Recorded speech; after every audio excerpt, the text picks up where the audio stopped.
บ่แรงจะว่าสินอนบ่หลับบ่อยากเนาะตื่นเต้นแฮงบ่ น ได้เงิน อนหลับอยู่ ฮะ นอนห รั ลั บบ บ่เอามือ คืออ้ายบ่คืออ้ายนอนบ่หลับได้อ้ายอันฮู้ข่าวว่า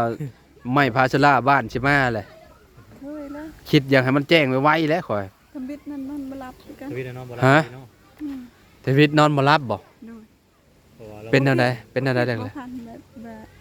แบบสิมีเฮือน อ๋อ แบบเขามาสวยบ่คิดเลย บ่คิดว่ากราบสบายดีสวัสดีพ่อแม่พี่น้อง FC เบิร์ดสุขุสู่คนเนาะบ่ว่าสิอยู่ในและก็ต่างประเทศเนาะพี่น้องก็ยินดีต้อนรับเข้าสู่ช่องบ่าวลาวสตูดิโอเนาะพี่น้องเนาะเอามื้อนี้พี่น้องเฮาก็เดินทางมาแต่บ้านเนาะพี่น้องเนาะเดินทางมามื้อนี้พี่น้องก็มาฮอดเรือนชานลานแป้นน้องน้ำไปนที่เรียบร้อยแล้วพี่น้องเอ้ยเนาะพอดีว่ามื้อนี้สิมาแจ้งข่าวดีน้องน้ำเพิ่นเลยพี่น้องเอ้ยเนาะพอดีว่ามีแม่เนาะทั้งสองท่านท่านเก่าท่านเดิมเลยพี่น้องเนาะที่เคยฝากเงินมาสุดก่อนฝากเงินมาซื้อไม่พาสลาบ้านน้องน้ำอะไรพี่น้องเนาะเงินจำนวนนั่นก็คือรอบก่อนนะ12 ล้านกับ460,000 กีบสุดนั่นนะพี่น้องบัตรสุดใหม่เนาะทั้งแม่ทั้งสองฐานมันก็ฝากมาใหม่นะพี่น้องจำนวนเงิน$400นะพี่น้องเนาะก็คือเอามาสมทบใส่กันกับเงินจำนวนก่อนๆแล้วเนาะพี่น้องก็เป็น20 ล้านเนาะ20 ล้านกับ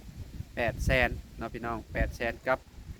70,000นะพี่น้องเนาะประมาณ20 ล้านเด้อพี่น้องเด้อเนาะเขาก็มาฮอดจอดเทิงน้องน้ำเป็นที่เรียบร้อยแล้วเนาะเมื่อเอิญเนาะพี่น้องเขาสิถามสั่งเบิ่งว่าเฮือนน้องน้ำนี่สิเบิดเท่าใดเนาะไม่พาสลาเนาะพี่น้องเนาะก็คือสีทางผู้ใหญ่ใจะดีผลเลือกมาเป็นที่เรียบร้อยแล้วพี่น้องเอ้ยเนาะสีนี่น้องน้ำก็มักคือกันนะพี่น้องเนาะสีคือกันเลยกับเฮือนน้องวิพี่น้องเอ้ยเนาะน้องวิห้องนอนของแม่เล่าแหละเนาะพี่น้องก็คือแบบเป็นสีไหมแต่ว่าเข้มข้นเนาะพี่น้องเนาะงามพี่น้องเอ้ยเนาะจังได้ก็ต้องขอขอบคุณเนาะทางผู้ใหญ่ใจดีหลายๆเด้อที่ให้เราเป็นสะพานบุญให้เนาะก็ขอให้แม่ทั้งสองอยู่ดีไม่แห้งความเจ็บบ่ให้ได้ความไข้บ่ให้มีเด้อปรารถนาสิ่งใดก็ขอให้ได้สิ่งนั้นเด้อเนาะนอนหลับให้ได้เงินหมื่นนอนตื่นให้ได้เงินแสนบ่ว่าสมเจ้าสิเฮ็ดธุรกิจหยังค้าขายหยังก็ขอให้ประสบความสำเร็จในหน้าที่การงานตลอดปีตลอดไปเด้อแม่เด้อเนาะทั้งสองฐานเลยเนาะแล้วก็แม่ใจดีอีกเนาะทั้ง3ฐานเลยเนาะขอบคุณนำกันเนาะพี่น้องที่ว่าเพิ่นสมทบเนาะค่าสร้างบ้านน้องน้ำและพี่น้องเนาะกับเพิ่นก็เป็นพี่น้องกันแหละเนาะขอบคุณหลายๆเด้อแม่เด้อเนาะที่ให้ลูกเป็นสะพานบุญให้เด้อเนาะก็ขอให้ชุมเจ้าหาทานเนาะอยู่ดีมีแห้งความเจ็บบ่ให้ได้ความไข้บ่ให้มีแหละเนาะร่ำรวยๆตลอดปีตลอดไปเด้อแม่เด้อเนาะขอบคุณหลายๆที่ให้ลูกเป็นสะพานบุญให้เนาะคันว่าลูกว่าผิดพลาดประการใดก็ต้องขอโทษขออภัยหลายๆเด้อแม่เด้อเนาะบัดนี้เดี๋ยวเราเข้าไปหาน้องน้ำเพิ่นก่อนเนาะบ่ฮู้ว่าเพิ่นสิดีใจซำใดพี่น้องเอ้ยเนาะเมื่อได้ฮู้ข่าวเนาะ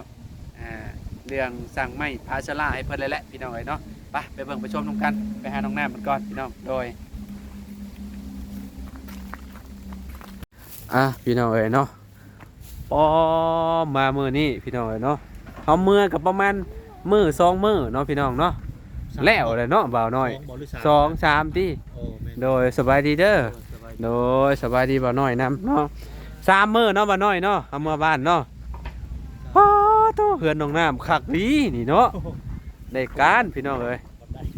บันไดอิหยังเพิ่นเฮ็ดทางขึ้นได้พี่น้องเอ้ยเนาะงามบ่บ่าวน้อยคือสิแน่นหนาเนาะข่อยว่าเนาะเดี๋ยวเฮาจะขึ้นไปเบิ่งเนาะพี่น้องน้ำเพิ่นเก็บไม้เมียนอยู่พี่น้องเอ้ยเนาะโอ้ดีแล้วเนาะเก็บเมียนเศษมันโดยสบายดีพ่อกันอีกแล้วพี่น้องเอ้ยเนาะเมื่อ2-3 มื้อนึงพ่อกันน้องน้ำอีกบาด ไว้อยู่ดิสิเนาะอย่าคือเมื่อวานนี่แหละ ไว้เนาะแม่น คือเมื่อวาน โอ้วงมาเลยเนาะมาเช้านี่เลย1 2 3 4 5 6 7 8 9 บ่ตูนบ่ 10บ่ 11 11บ่โอ้11เลยพี่น้อยเนาะ โอ้ตอนนี้ เอ้าน้อง ขอบใจ ของฝากจากเซโนนั่นนี่มาเกี้ยงนะมาเกี้ยงของแซ่บๆเลยเนาะ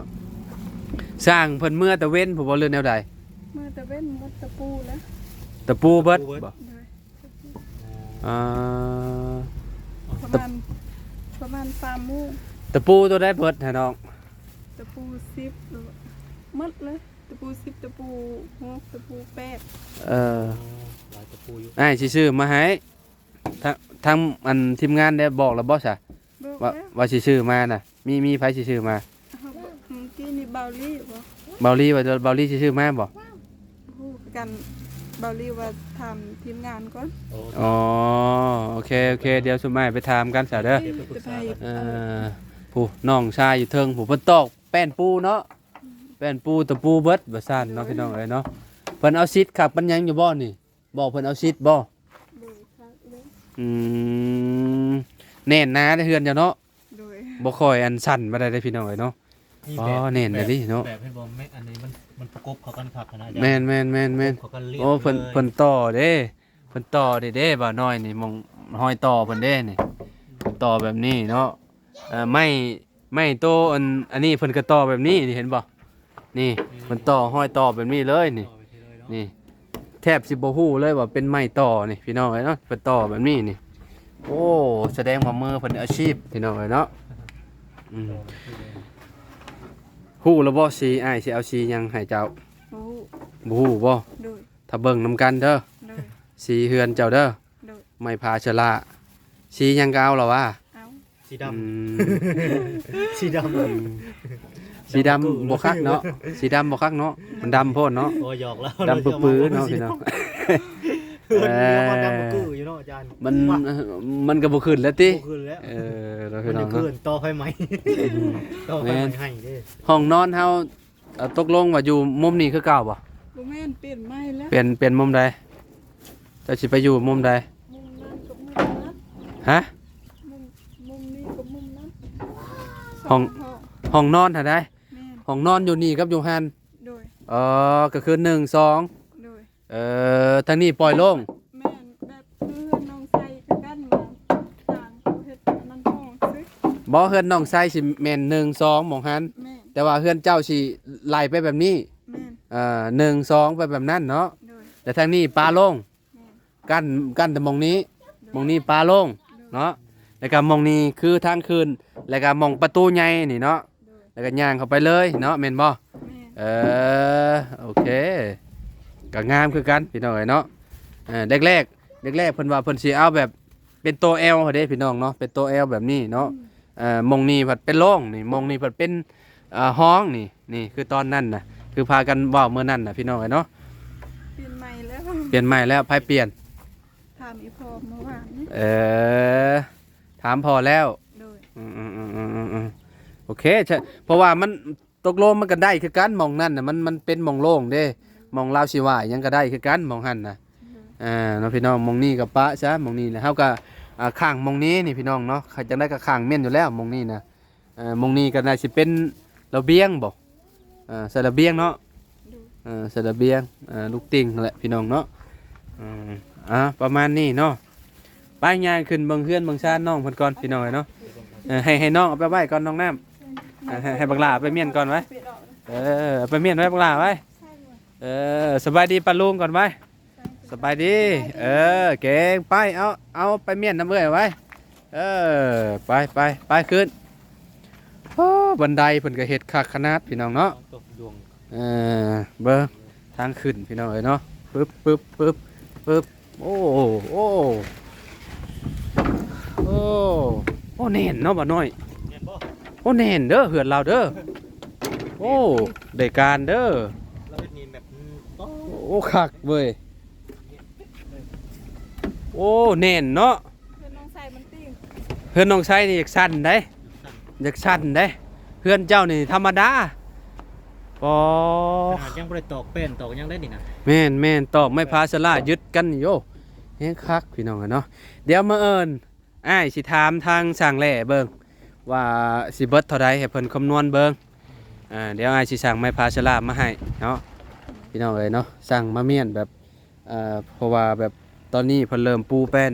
สิแล้วพี่น้องเอ้ยเนาะยังเหลือบ่หลายเพราะว่าตะปูขาดเพิ่นก็เลยพากันเมื่อก่อนพี่น้องเอ้ยเนาะเดี๋ยวเฮาจังว่ากันอีกมื้ออื่นพี่น้องเอ้ยเนาะว่าสิ แม่น จังได้ฮะนะพี่น้องเอ้ยเนาะตะปูตะปีก็ได้เนาะ แต่ละคนเพิ่นมีงบมาแบบใดเนาะคันว่าบ่มีก็เฮาสิซื้อมาให้ดอกเนาะแก๊สละแสนพี่น้องเอ้ยเนาะตะปูก็ได้แก๊สละแสนกีบหรือว่าขึ้นแล้วก็บ่ฮู้พี่น้องเอ้ยแต่ตอนเฮาซื้อให้น้องเอสตอนนั้นประมาณแก๊สละแสนตะปู6ตะปู10นะขึ้นก็บ่หลายดอกประมาณแสน10แสน20เท่านั้นแหละพี่น้องเอ้ยเนาะโอ้ทรงพี่น้องเอ้ยเนาะบ่ได้ต่ำเกินไปพอดีเลยพี่น้องเนาะพอดีแบบงามเลยเนาะคันว่าสูงไปมันก็เบิดไปเนาะบ่าน้อยเนาะอันนี้บ่ได้เบิดปานใดพี่น้องพอดีงามเลยเนาะน้ำเนาะนี่ห้องอยู่นี่แม่นบ่ห้องอยู่นี่แล้วก็ห้องอยู่นี่แล้วก็มองนี่โล่งโล่งพี่น้องเอ้ยมองที่ว่าพอน้องน้ำประสิวายอีหยังเขาเพิ่นแล้วแหละเนาะมามองนี่กับประตูนี่บ่าน้อยประตูใหญ่เลยนี่ประตูใหญ่แล้วฝั่งนี้ก็สีกั้นนั่นแหละเนาะกั้นขึ้นเต็มแล้วก็ฝั่งนี้กั้นอีกนี่กั้นเลยเวลาฝนสาดฝนหยังก็มันจะบ่สาดเข้าเนาะมุมนี้บ่น่าสิใส่ระเบียงเนาะระเบียงมาพี่เลยพี่มาพี่น้องแล้วก็อ้อมฮอดบันไดกึกโอ้คักเว้ยเนาะมุมนี้ก็ใส่ไม้ละแนงคือเก่ามุมนี้เนาะเฮ็ดเป็นไม้ละแนงเนาะพี่น้องเนาะแบบปึ๊บอันนี้เนาะโอ้คักได้การเนาะงามพี่น้อยเนาะเฮือนน้องน้ำเนาะเจ้าว่าไวบ่สร้างประเทศไวเนาะหยุกขึ้นมื้อวันศุกร์วันเสาร์เนาะวันเสาร์อ้ายกลับเนาะกลับวันอาทิตย์วันจันทร์วันอังคารมาพี่น้องเอ้ยเนาะแป๊บหนึ่งเนาะวันเวลาไวอยู่นี้นี่เฉพาะเฮาจักเฒ่าไวเนาะ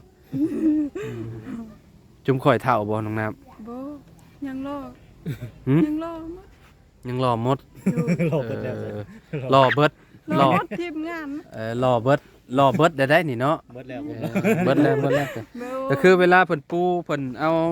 แป้นชิดกันนะพี่น้องเอ้ยเนาะแบบว่าเอาอันชิดเลยเนาะบ่ให้มันห่างพี่น้องเอ้ยเนาะเพราะว่ามันเป็นแป้นเป็นพี่น้องเอ้ยนะแป้นไม่เป็นนะอนาคตบัดมันเหี่ยวมันยังมันห่างอยู่แล้วนี่นะพี่น้องเอ้ยเนาะไม่เป็นบ่หรือว่าไม่อันตายฮะเป็นไม่เป็นได้โอ้ไม่เป็นได้บ่าวน้อยเอ้ยไม่เป็นบ่เลยนี่น่ะได้ตอกซ้ำได้ตะปูแล้วไม่แบบว่าบัดมันเหี่ยวนี่คือแบบโอ้คักปัญญามันถึกน้ำนี่แห้งตึงคักมันแล้วมันก็ห่าวคันแล้วแหละนี่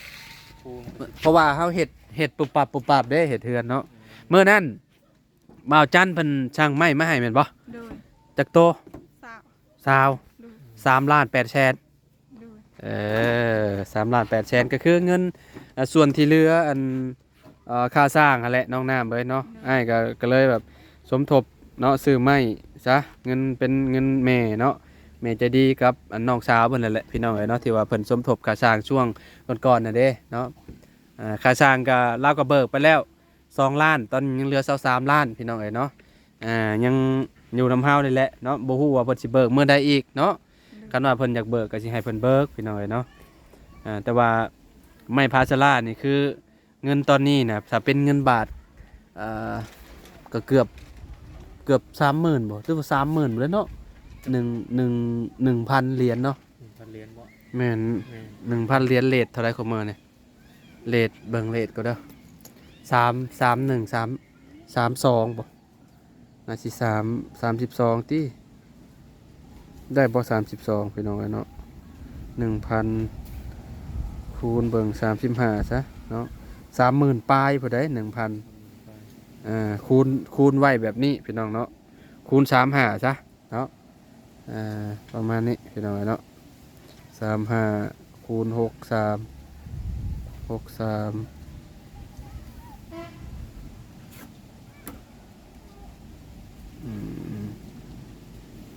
คูณคร่าวๆได้พี่น้องเนาะก็บ่ฮู้ว่าเรทเงินเพิ่นสิซำใดหันนะแบบว่ามันบ่ได้อยู่โตหันนะเนาะเงินตอนนี้น่ะเงินซื้อไม้พาสลาน่ะมีอยู่ประมาณ20ล้านกับ8แสนกับ70,000พี่น้องเนาะกับ70,000อยู่นำเฮาตอนนี้ถ้าเบิ่งว่ามันสิเหลือบ่หรือว่าจังใดเนาะพี่น้องเนาะเพราะว่าทางเฮือนน้องไซบ่าวตูนเพิ่นสั่งมา จักเบิดเท่าใดเดี๋ยวสิถามบ่ตูนเบิ่งพี่น้องเอ้ยเนาะเฮือนน้องไซก็ประมาณซ้ำกันนั่นแหละ6คูณ9คือกันพี่น้องเนาะต่างแต่ว่าเฮือนน้องน้ำสิมีหม่องนี้น้องน้ำเนาะเฮือนน้องน้ำสิแอมหม่องนี้หั่นนะพี่น้องนี่แอมหม่องนี้เลยยังพาแอมอีหยังอ้ายก็บ่ได้เอาเป็นสีอื่นได้อ้ายเอาเป็นสีเดียวกันหมดเลย โดย เด้อ โดย เอาเป็นสีเดียวกันหมดเลยบ่ได้ว่าอันแยกสีหั่นนะ โดย มักบ่แบบนั้น มักสีใดก็มัก แบบว่าอันมองปิดนี่อ้ายก็เอาสีเดียว โดย อ้ายบ่ได้เอาสีอื่นหั่นนะบ่ได้เอาสีแบบว่าคือเฮือนน้องชายเอาสลับสีหั่นนะเอาแบบอันสีเดียวเบิดเลยเนาะ เดียวกับบัดนี้ แม่นเฮือนน้องปูนาก็อันเดียวกันเบิด สี บ่ หมดเลย บ่ได้แบบสีขะสีหั่นนะเนาะมันจังเข้า จังเข้า กับน้องน้ำ ต่างเอาต่างกันซะพี่น้องเอ้ยเนาะ เนาะ แบบว่าบ่คือกันเนาะกับเพื่อนน้องไส้พี่น้องเอ้ยเนาะมื้ออื่นนี่แหละแต่เบิ่งนํกันบ่ฮู้ว่าเพิ่นสิมาส่งได้บ่เนาะพี่น้องคันว่าเฮาสั่งไปปึ๊บแล้วเพิ่นคันว่ามือใหม่มาก็บ่เป็นหยังหันนะมีแต่สิโทรไปถามทางอันหานเพิ่นเบิ่งหันนะแต่ว่าข่อยแวะถามอยู่ในนี่บ่มีน้องน้ำไปมันแวะถามอยู่นี่นะในบ้านดงสวรรค์นี่เพิ่นว่ามีแต่สีเดียวมีแต่สีแหล่เด้สีหยังวะพระเจ้าห้องนะสีตะมูบ่ว่าน้อย อันนี้สีแบบใหม่หรือบ่แม่น แบบ สีตะมูคือทางอันปูนาน่ะ บ่แม่นสีตะมูสีอันเฮือนน้องปุนาสีอันนั้นสีไหม้เลย แต่ว่าในหมองนี่ข่อยถามน่ะเป็นสีตะมู โอ้ สีตะมูแบบดำๆอ่ะ โอ้ มันแบบมันสีแป้นลมหั่นเด้มันบ่งามแบบนั้นน่ะเวลาเอามาแอมมันจะเป็นจังไดย่านมันขี้ร้ายพี่น้องเอ้ยเนาะก็เลยว่าบ่เอาดอกสีนี้เพราะว่าทางแม่เพิ่นก็มักคือกันกับอันสีบ้านน้องวิหั่นเด้ข้างล่างหั่นเด้เห็นบ่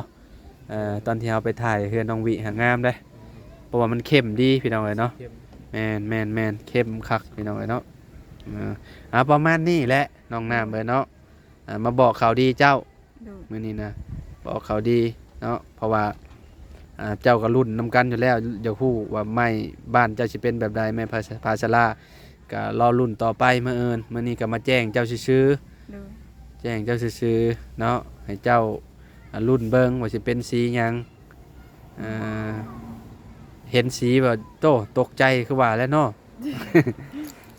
นี่ได้สีนี่เบิ่งโอ้ยเฮ็ดอะไรดีวะพี่น้องเอ้ยเนาะ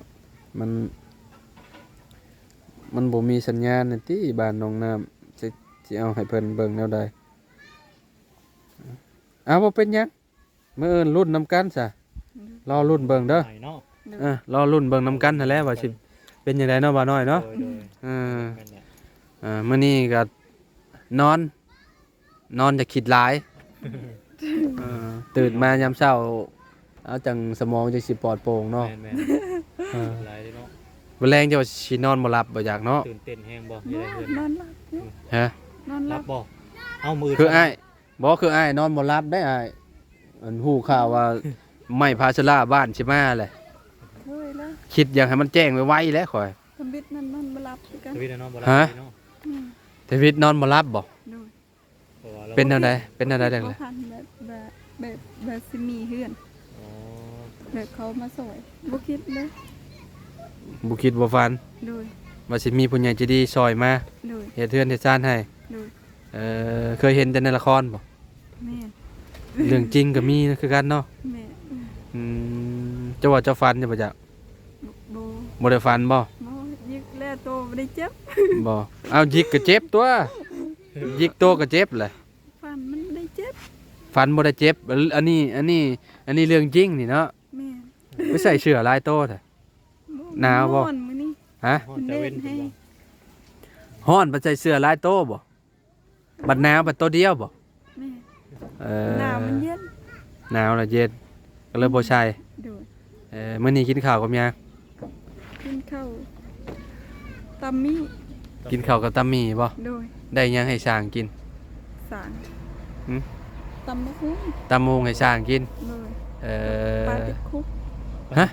ปลาติดคุก ปลาติดคุกปลากระป๋อง อ๋อคอยหากระจิฮู้เลยเนาะ ปลาติดคุกคือ เอ่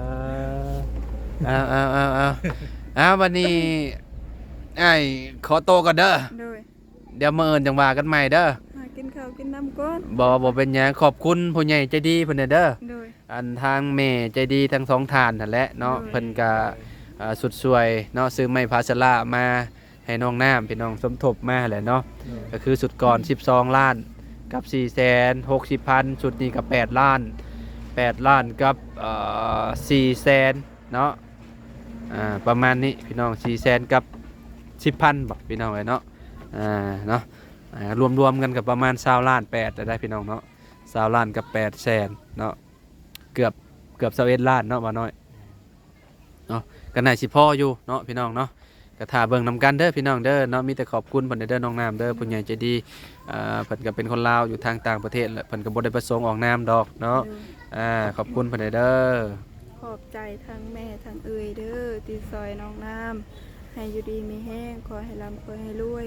พัฒนาสิ่งใดขอให้ได้สิ่งนั้นสาธุ โดยปรารถนาสิ่งใดก็ขอให้ได้สิ่งนั้นเนาะ โดย นอนหลับให้ได้เงินหมื่นนอนตื่นให้ได้เงินแสนน้องน้ำเนาะ โดย ไปซะไอ้กลับปะเลยเด้อ โดย มาเอิญพ่อกันใหม่เนาะเดี๋ยวสิมาถามสร้างเพิ่นพี่น้องเอ้ยเนาะถามไอ้แหล่เบิ่งว่าเฮือนน้องน้ำสิเบิดเท่าใดทางไม่พาชละพี่น้องเอ้ยเนาะก็สิประมาณนี้เนาะพ่อไปใช้น้องน้ำบ่เฮ็ด พ่อไปงานโด ไปงานดองแม่อยู่อยู่เนาะ โดย ไปพี่น้องเอ้ยเนาะห้องน้องน้ำก็มีการเปลี่ยนแปลงเนาะพี่น้องแรกๆว่าห้องนี้วันนี้เป็นห้องนี้แล้วเนาะกับห้องนั้นบ่ฮู้ว่าสิเลือกห้องใด1 2น่าสิเลือกห้องนี้เขาคิดว่าฮะเอ้าก็เดาถึงตัวนี้ ฮึกและ แม่นบ่ แม่ ห้องนี้เนาะไปเลยเด้อน้องน้ำเด้อสบายดีเด้อ สบายดี พี่น้องเอ้ยเนาะโอเคเนาะพี่น้องตอนนี้ก็เนาะมาแจ้งน้องน้ำเพิ่นไปนที่เรียบร้อยแล้วเรื่องไม้พาชละพี่น้องเนาะก็รอรุ่นนำกันเด้อพี่น้องเด้อเนาะจังได้ก็ขอบคุณผู้ใหญ่ใจดีเนาะทั้งสองฐานหลายๆเด้อเนาะที่ให้เฮาเป็นสะพานบุญให้เนาะก็ขอให้สมเจ้าอยู่ดีมีแฮงความเจ็บบ่ให้ได้ความไข้บ่ให้มีปรารถนาสิ่งใดก็ขอให้ได้สิ่งนั้นเนาะนอนหลับให้ได้เงินหมื่นนอนตื่นได้เงินแสนบ่สมเจ้าเฮ็ดธุรกิจหยังค้าขายหยังก็ขอให้ประสบความสำเร็จในหน้าที่การงานตลอดปีตลอดไปเด้อเนาะสำหรับคลิปนี้เฮาก็ขอโตวเลยเด้อพี่น้องไว้พบกันคลิปหน้าเนาะขอบคุณ FC ทุกๆคนเลยที่ติดตามเด้อพี่น้องเนาะสบายดีและสวัสดีเด้อพี่น้อง